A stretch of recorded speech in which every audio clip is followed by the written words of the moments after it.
6. All right, this is on the docket is our 8th regular review.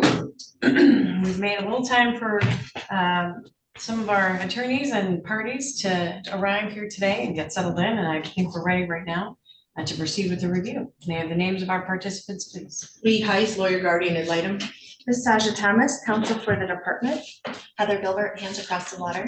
Would you spell your name for us, please? Heather, Heather, Gilbert, Gilbert.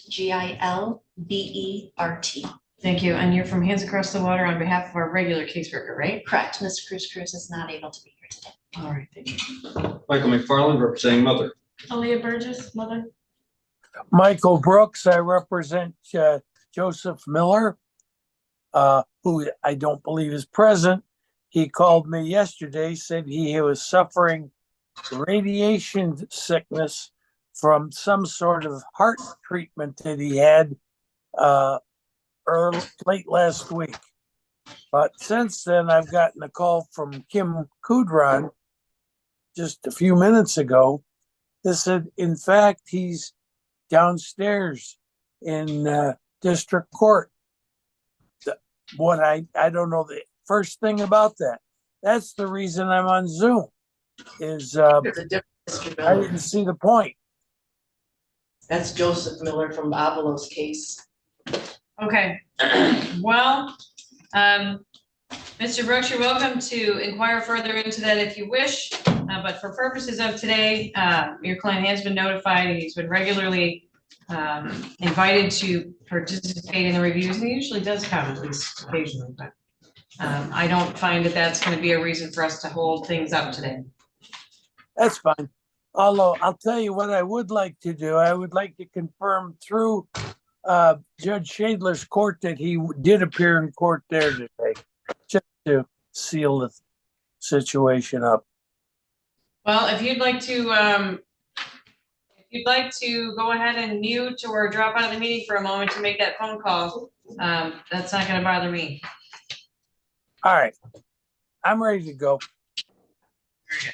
All right, Ms. Heiss. Thank you, Your Honor. I have visited with the children in person on October 3rd. I had an update scheduled last Friday, and Mother and I missed each other and couldn't make it work. So I have received and reviewed the report, and the last visit with the children, FRP was there too, and the children were all at a park, and I got to talk to some individually.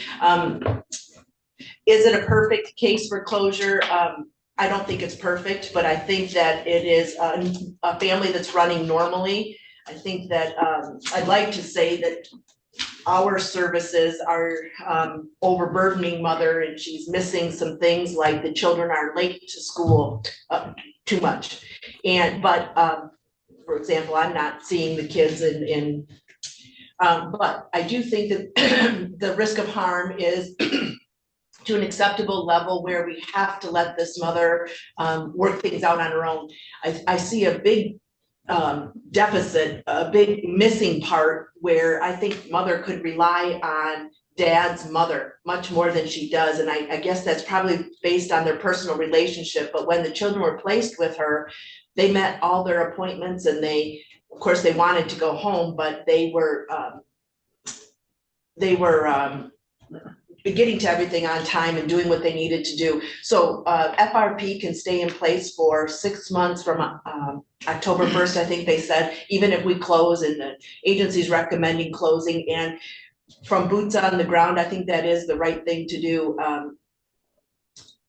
It's been a long time that we have supported independence for this mother. You know, these are 10, 9, 6, 5, 3, something like that for these kids. Lots of kids, real young kids, special needs kids, and Mom is passionate about doing everything and doing it well, and it's really difficult. So she's got services that'll stay in place if you close jurisdiction, and I think it is appropriate. Thank you. Thank you, Honor. One moment. I'll be calling. You want to? Yeah. Okay. Your Honor, then I will call Ms. Gilbert to provide the report. Ms. Gilbert, come on up to our witness stand.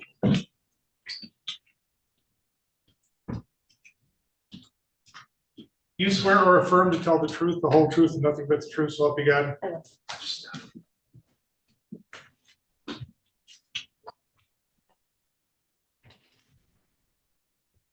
Morning, Ms. Gilbert. Thank you for being here. You did not draft this report, correct? That is correct. Okay. But you are the supervisor for Ms. Cruz? I am. And Ms. Cruz is the primary foster care worker, is that correct? She is. So how are you familiar with this report? So I have supervised Ms. Cruz for the last 15 months and signed off and reviewed this report. And part of supervision, does that include regular contacts with Ms. Cruz to go over how the case is going and any services that the family is participating in? That is correct. And at this time, the recommendation is for case closure. To the best of your I need to ask one more question. To the best of your knowledge, are there any updates or modifications that need to be made to the report? The only update is the education report that was provided to all parties regarding the children's attendance at school. Okay, and that was just provided to everyone this morning? That is correct. Okay. Your Honor, just for the record and for Mr. Brooks' sake, I just want to read in, I guess, the summaries for the children. I don't know if that's the best way to do this. Well, I'm objecting to her reading in, that's presenting evidence that should come from a witness, Your Honor. And my client would object to this document. We've not had a chance to go over and review this. You have a copy? We do. 7 days notice is how much time we're supposed to have, so. Your Honor, she has full access to the kids' academic records and should not admit that she hasn't seen it for at least 7 days. Proceeding, I can see. Sorry, could you repeat that? I believe that she has access to the kids' education reports, and if she's saying that she hasn't been aware of them for 7 days, I think that's another problem. Not what we're saying the court rules say 7 days. We've not had a chance to meet and to discuss this, Your Honor, so.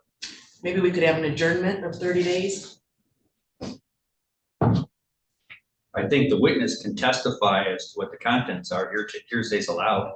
And she can just testify what's in the report, get it in, so. It's a student period attendance grade detail report. So it does not appear to have a lot of narrative involved in it, but if you don't want me to look at this, then we can continue that conversation. I mean, it's hearsay, yes, you haven't had enough time to do it. Do you want her to read it in, or how do you suggest we cure this? I think she can testify as to what she knows about the kids being tardy or not, Your Honor. That can come in. The witness. Ms. Thomas? Your Honor, I can take testimony on it. I was just trying to be. And I am gonna call my client also, Your Honor. She can just be cross-examined about the tardiness. Anyway. All right, Ms. Thomas, I'll let you. Darlene just texted us that Brooks is muted out of the hearing. Yes, because he took a phone call in the middle of the court hearing. Okay, I just wanted to make sure that he was able to hear. He's here, he's just muted. I mean, because he able took a to phone hear. call. Okay. Now, my client withdraws her objection. Okay, Ms. Gilbert, as relates to the document that you were just. hey, sorry, hang on one second. Mr. Brooks, did you have, I muted you temporarily because you appeared to be on a phone call. Is there something that you needed to raise to the court's attention?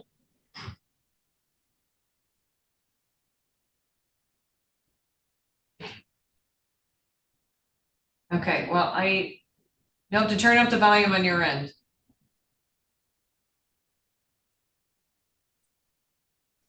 He's unmuted at this point, but he's not.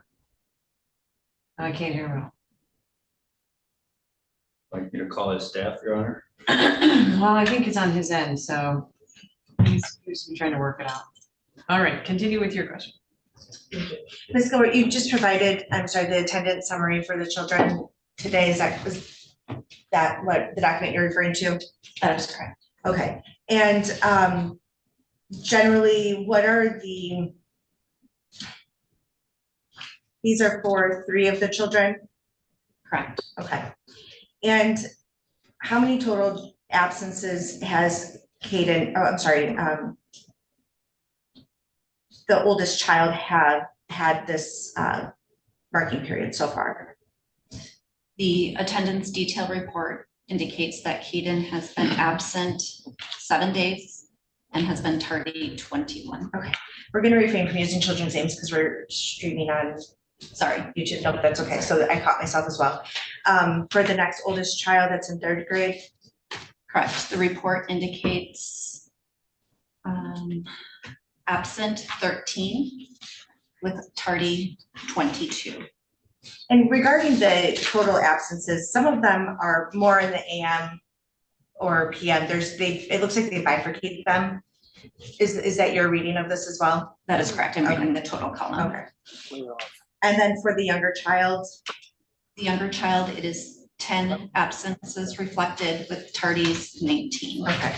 And to the best of your knowledge, are tardies considered anything like over 5 minutes or at 5 minutes? I mean, could it be as small as just a 1 minute tardiness? I'm not sure Okay. what the schools require. Okay, thank you for that. And at this point in time, the report indicates that there's a recommendation for case closure. Is that still the recommendation today? It is. Okay. And at this time, does the agency feel that Ms. Burgess and Mr. Miller have completed the case service plan to the best of their ability and have benefited from it? I think Ms. Burgess has shown benefit from the opportunities provided in terms of service provision, yes. To the best of your knowledge, has Ms. Burgess and Mr. Miller completed like a custody order for visitation for the children? I'm not aware.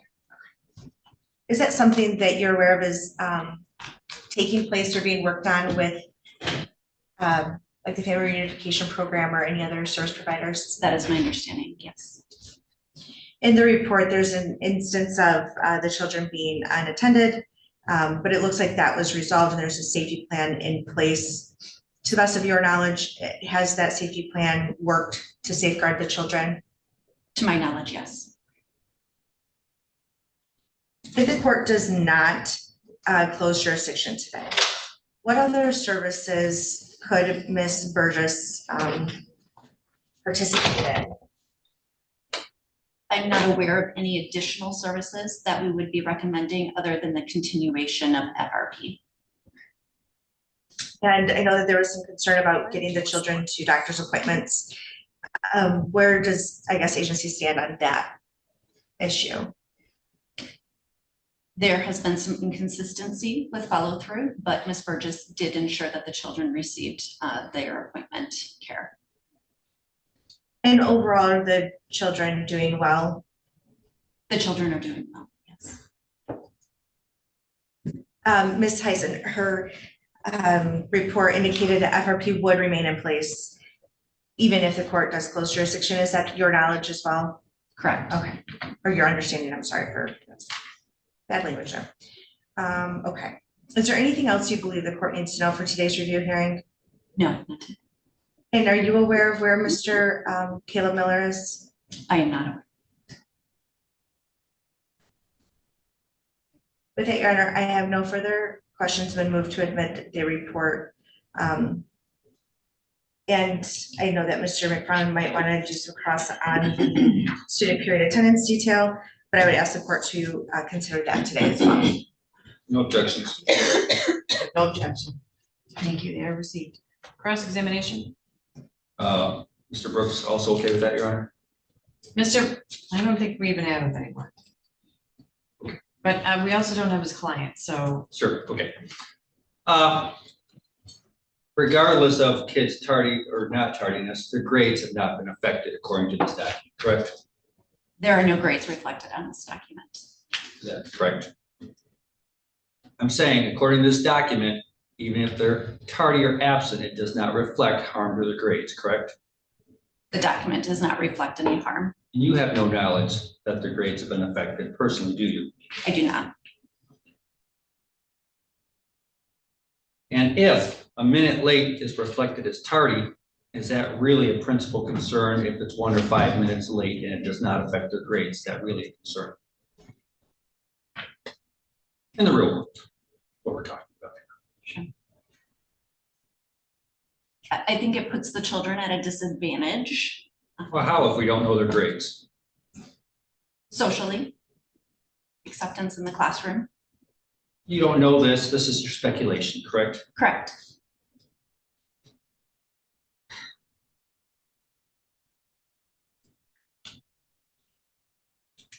No further questions? Ms. Hanks, any questions? After school, the children are having some difficulty with being picked up by mom on time, is that correct? That was what was reported by the principal, correct? And approximately, one time, two times, half of the time, how often? I do not have a number, but my understanding it is fairly frequently. And, what is the longest time the children waited for transportation in this last review period? The principal reported up to 1 hour. And, would FRP be able to assist this mother in either getting the children on a bus or maybe bus to Boys and Girls Club or somewhere else so that that can be fixed? Those options are available to Ms. Burgess, yes. And, is there a barrier to getting that done? The paperwork needs to be filed for the Boys and Girls Club. Okay. So if the judge were to close the case, the understanding is that mother is going to participate with FRP services ongoing after jurisdiction is closed, correct? Correct. And if she didn't participate with the FRP worker, that would be a red flag for maybe there's another risk of harm to the children. Do you agree? I would encourage Ms. Burgess to continue participation.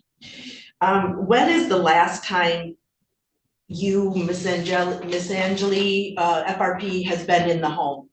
Ms. Cruz was in the home most recently as 10/23/24. Okay. It seems like the automobile that mother has is marginal, maybe it needs a battery or something. It's not reliable for her. Are there any other resources she can access to support transportation? Not that I'm aware At least for school, she could do bus, couldn't she? Or is she too close to the school? of. She is eligible for busing.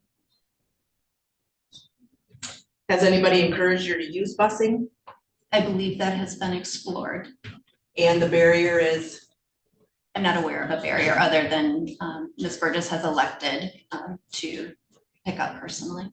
Okay, so the children were placed with maternal grandmother at one point. Is she active with the children? Is she visiting? Is she helping with any of the appointments? Not to my knowledge.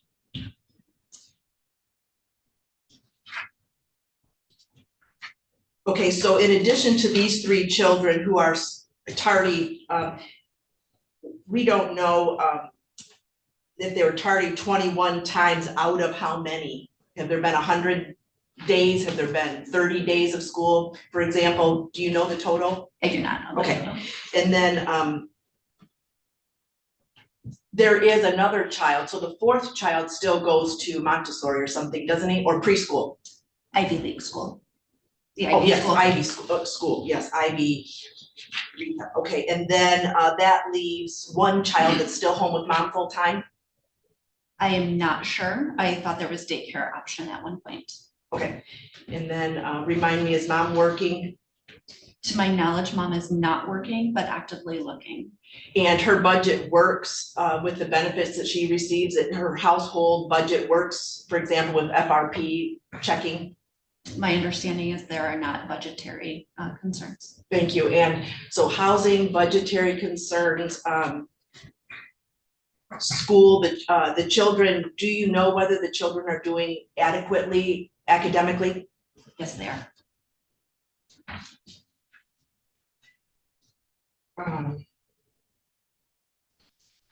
So the absences that you were reporting the total, and the total was half days. Do you agree with me?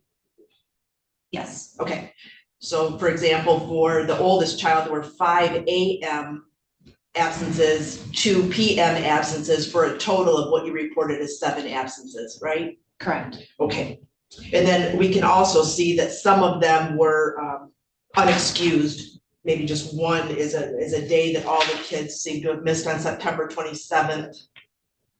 But other than that, we're not seeing unexcused absences.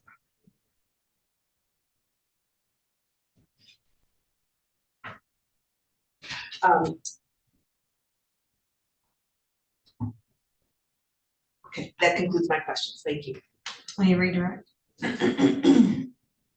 No, Your Honor. Any recross? I do. Client pointed out to me that there are actually times in which the kids were tardy, like 8:38, 8:42, 8:39, things like that. Taking a look at that document, you see now that it shows when the kids arrived, correct? Yes, And you're aware that 8:35 is the time that the students have to be there, are you? no, What time do they have to be there? I am not aware. And then some of these, for example, taking a look at unexcused. Some of these indicate that mom was ill, is why the kids were not there, correct? On the comments, What day are you referring to? I'm just asking, well, you read this, are you familiar with that? Asking? I am not familiar. Okay, how about, for example, 10:15. Absent parent contact, mom called out today, bad cough and sore throat. If all the kids and mom had that, would that be appropriate for the kids to be out? Yes, I think this would be appropriate. I saw another one here. Yeah, her mom had an appointment at 2 o'clock. Okay, I'm looking at 10:27:24, unexcused absence. Your Honor, objection. Which child is he looking at? J. JM.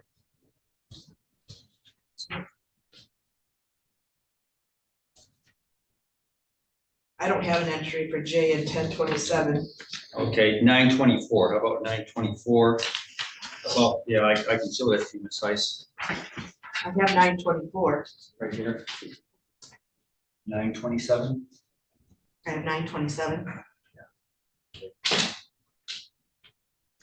Signed out by mom for a 2 o'clock appointment, if that was a scheduled. That's still not what mine says. On 927, it says unexcused. Which child, J? Are you J. looking- J? Okay, okay. I guess I'm reading the one above, which is 9:10:2 of 24. It says tardy for JM. This is signed out by mom at 12:35 for a dentist appointment. I still don't have that. So you're right here. Which child? JM. Tardy, absent. Comments signed out by mom, 12:35 dentist. For 10-3, I got it. Okay. You see that now, do you? Yes, Is that really an issue with mom signing child out for a dentist appointment for a tardy? a dentist appointment would be an excused absence, yes. So you've not gone through these and actually classified what would be appropriate tardiness or absences and what are not appropriate, right? No, I did not. Thank you. Nothing further. Yeah, a recross from you, Ms. Heiss.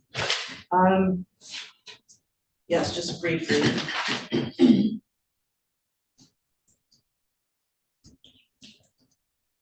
Oh, I lost my train of thought, Your Honor. No, I have no recross. Thank you for your testimony. You may return to your seat. Any other witnesses, Ms. Thomas? No, Your Honor. If Mr. McFarland would like to call his client, I won't call her. I will be. All right, go ahead. From here or take the podium. She'll have take to the go to stand.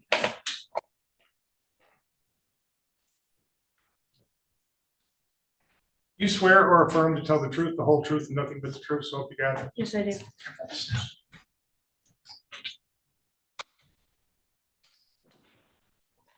I know you wanted to address the tardinesses and absences, correct? Yes.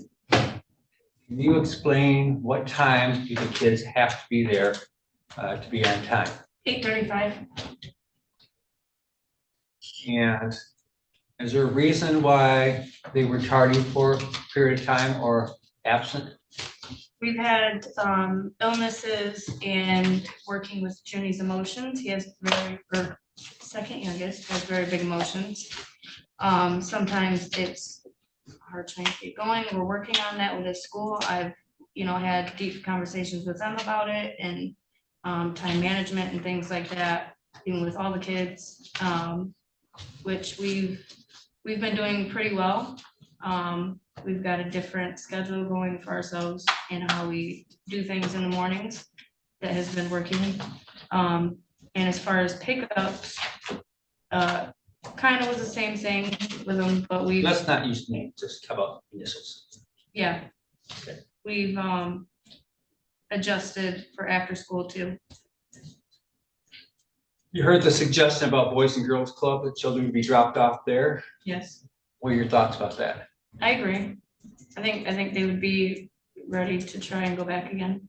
Okay, was there a time, was the principal right, there was an hour that a child had to wait at school? No, that's not right. What is your recollection of that? There was, I don't even know how to explain that because I don't know where that came from. There's never been an hour where they've waited for me to come pick them up. Okay. There's also a question by Gary and Litem about bus stops. Have you checked into whether the bus would pick them up? Yes, so we tried that before and it's because we're in the Alexander School District. I had to take them to the school, wait at the school, bus picked them up. And I quickly realized it was much easier and faster to take them straight to school. I have to do a big loop. There's 3 drop-offs, 3 pickups. So start with the older 3 and then youngest and then second youngest. It could be argued by Gary and Litem, the attorney for the agency, just to let you know that if you had the kids at the bus stops on time, that they would be to school on time. Agree with that? It could be. I also still have to get my other kids to certain places at certain times too, which that Explain what that ran means. into that. So like with having to drop off one child at a certain time in the morning, using the bus stop runs into that time because I can't just leave the kids at the bus stop. Where do you For have them to to get wait. a child? Where are you talking about? I would have to take the older 3 to the bus stop out of my way and then get the other kids to school on time by 8:45. So the other kids are not eligible for a bus stop? No, And why is that? because one goes to a special needs school. They don't have that transportation to my house and the younger one is in daycare. Thank you. What are you doing to address that in the future? I think I heard some of that. Yes, I'm working closely with the school that the one child attends. He's been doing very well the past week. They've been doing different things with him. It's kind of like a play therapy. That seems to be working and helping and doing things a little differently with our schedule. And then continuing with FRP, I requested that we stay open now that we can. You asked for that, is that what I'm hearing? Yes. Okay. Anything else you want to add about the report or the testimony given today? Thank you. We'll see if anybody else has questions for you. Ms. Thomas? Ms. Burgess, I'm sorry if I missed this in your direct examination. As far as employment, where are you at with securing employment? So I went yesterday and I'm going to go after I leave here to talk to the hiring manager at a restaurant. And she's gonna try and get me on the schedule this week. And do you have a plan for childcare or how would that work, working in childcare? So I could start at about 9:30, drop-offs are already done. And then work until 3. It's right next door to second youngest is school. Okay, So that works out perfect. And then with the Boys and Girls Club idea for after school, I wouldn't have to rush so much, you know, and get to the next resolution. Okay. And then, again, I'm sorry if I missed this. Grandma, Wendy, where? Yes, where is she? Is there support? My dad helps me every day. Okay, so it's your family, okay, Yes. that is helping, My okay. dad's there every day. Is there any time that you might need the paternal grandmother to assist in anything? I've asked.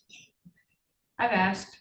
Okay, so you're not afraid to ask? No, not Okay. at all. All right, wonderful. Okay, I think those are all the questions I had. Thank you. That's nice. Does your budget work with you not working? Yes, it has. So you say you're available to work 9:30 to 3, but every other day, there's gotta be a kid sick, a half day of school. Isn't that very interruptive to your work schedule? No. So for 5 kids, you could work on a weekend. Is dad gonna have the kids on the weekend? Is that? I'm not 100% sure. It's inconsistent. But So he's not reliable for. I do get confirmation at least a week ahead of time whether they're able to take which kids and whatnot. So we have good communication there. And it's just this weekend they weren't able to. So is it the case that dad still wants some of the kids for a visit? And he doesn't wanna take all 5 at one time, is that still the case? It's not that they don't want to, it's the fitting all of them in the car that's available to them. Are you still using Grandma Wendy for like a drop-off point and then dad picks up from Grandma Wendy? No, Where are you doing the drop-offs and pickups? his girlfriend comes to my house and picks up the kids and drops them off. Okay, but she can't take all 5? Nope. Okay, She can take at least 4. So, and then usually one of the kids, a couple times have went to grandma's or, we get to spend time together at home when he doesn't have all of them. does your dad live with you?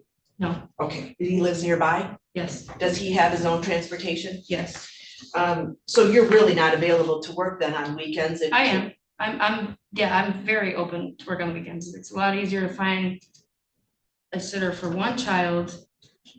They take multiple children for the visit over the weekend. I have a sitter lined up for the kids if I need to for the weekend. Okay, I'm looking at the status of your custody case for the children. Do you think that, the oldest 3 have custody orders or placing them in your custody?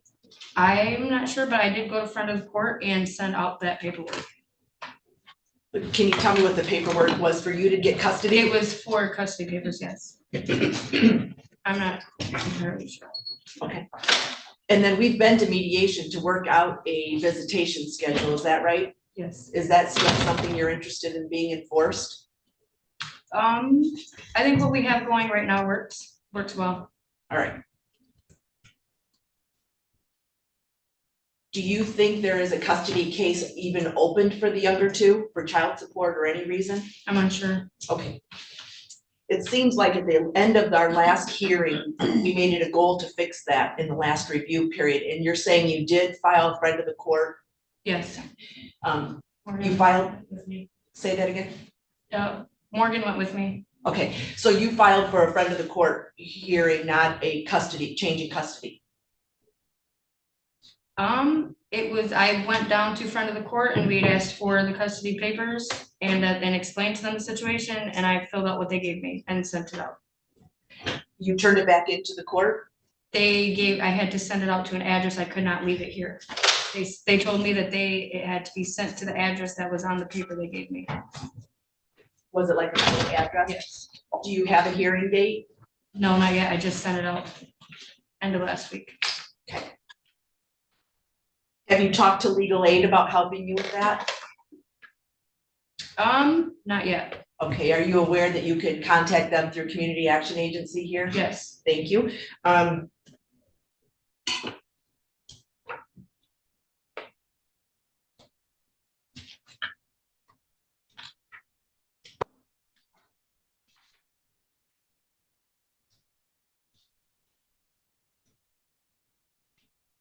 when, I guess that's all my questions. Thank you. Okay, any redirect? Just briefly, kids' grades, do you know what they are, number one? They're doing very well in school. So that means- I get compliments from the teachers when I pick up. Are they given A, B's, and C's, or satisfactory, unsatisfactory? How are I they think it's graded? like, it's satisfactory. They do get some regular grades. So tell us, just by initials if you can, from the top of your head, if you know, what the current grades are. I don't know exact current grades. I know from my communication with the teachers, they are all doing very well. I make sure there's nothing they're missing. I ask the teachers, if there's anything that they are missing, let me know. I can, we can work on it together, turn it in. I'm pretty good at communicating with them and making sure that they're not missing out on anything. Fair enough, and that's all I have, thank you. Any recross? No, Your Honor, thank you. Thank you for your testimony. We return your seat. Thank you. Anyone else who'd like us to hear? No, thank you. Ms. Heiss? Let me see, just a second here, Your Honor. No witnesses today, thank you. Closing comments, starting with Ms. Thomas? Thank you, Your Honor. I just want to clarify, I apologize for not doing it sooner. The attendance, well, Your Honor, do you have a copy of the attendance signature report? Okay, wonderful. So I just want to clarify, that was not submitted to indicate anything other than here's this information, how the kiddos are doing. So I just wanted to clarify that. The agency's recommendation is still for case closure. We understand that there may be concern about the ability to manage all of the children and get them where they need to go, especially considering any behavioral and emotional issues that they may have. But Ms. Burgess has demonstrated and increasingly demonstrates an ability to care for the children. It was also nice to hear that she's okay with how parenting time is going with dad. I know it's a little informal and we would prefer to have something more structured in place with just for our assurances, but also we are here today. As the court mentioned at the beginning, this is the 8th review hearing. The case has been open since September of 2022. And I think that sometimes you have to let families just function how they're going to function, and the children are doing okay. They're in school. FRP will remain in place as a support for Ms. Burgess and for the children. And because all their needs are being met, I don't think there's anything else that this court or the agency can offer the family. So we are continuing to request that case closure. Thank you. Comments, Mr. McFarland? I don't think I can say anything better, so nothing further. Ms. Heiss? Your Honor, I've had direct access with the FRP worker, and we're very clear that if you were to close jurisdiction and she stays in the house, she'll have a high duty. And if she sees something, she'll need to report it. And I think that we can rely on her to do that. The children are in their counseling. There's just something about this family that I think we're all trying to communicate, that Miss Burgess really is trying hard and she's making a lot of success. And we really do think that it will benefit, it'll help her succeed if we don't have jurisdiction over her case. And I think that's what we're trying to communicate. The children, in that CPS report, they were hiding from what I think it was Miss Angeli, because they perceived that, the workers are a negative thing, and I haven't been in the house, to really try to support the fact that we're there to help, but they were hiding, they didn't. And I think that if they get back to normalcy with their mother, we're trying to communicate that really less involvement will be better for the children. They go to school and they participate and they have friends and they can tell you all about who hit whom and who said what to whom. They're very engaged in school, and that's a real sign that something is steady enough and that they aren't at a risk of harm. So I would ask you to consider that we're, from the boots on the ground, it seems that case closure is appropriate. Thank you. Thank you. The court finds all interested parties are given notice for purposes of today's review hearing, which has been consolidated with the pregnancy planning hearing for some time, given the age of the case. That does include Mr. Miller's notifications. Mr. Brooks was here temporarily, at least on his behalf, for a few minutes, but it doesn't seem, based on the information that I've read in the court report, that much has really changed. And this family has really evolved to one in which certainly Ms. Aaliyah Burgess is at the helm. without Mr. Miller, frankly, I think getting in the way at some points. Ms. Burgess, you seem much more confident. You have answers to the questions that people are asking you. Your children are on board and understand that they are also part of the picture. And I think that speaks to your maturity and gain of confidence over the course of the past couple of years. So I want to just really encourage you over the course of the next few months as you work your way out of the remaining supports in this case, that look at where you've come from and look at where you are going, and congratulations on that progress. Be very careful with who you invite into your home, and make sure that that person continues to be a support to you in continuing the upward evolution of your healthy family progress. Thank you. You're welcome. Means a lot. Well, I didn't do what you did. And so kudos to you for opening up and doing the hard work in order to recognize how you can move yourself and your family forward. I will accept the recommendation from the department and the agency to close the case, understanding the FRP will continue to be able to support Ms. Burgess and the children, and that the FOC hearings hopefully will get to a place where that can be arranged to support in whatever way Mr. Miller is able to moving forward. I find reasonable efforts towards the goal of reunification were made by the agency, and of course, Ms. Heiss is in satisfaction of her obligations. Thank you as always. Thank you. You're one of her last cases. She's wrapping up with us, and so we appreciate her as well. Thank you. I'm gonna close the case, so I'll cut the order to that effect, and unless there's any questions, that's all for today. Should she wait out in the hall for the official order? If you'd like to. Thank you.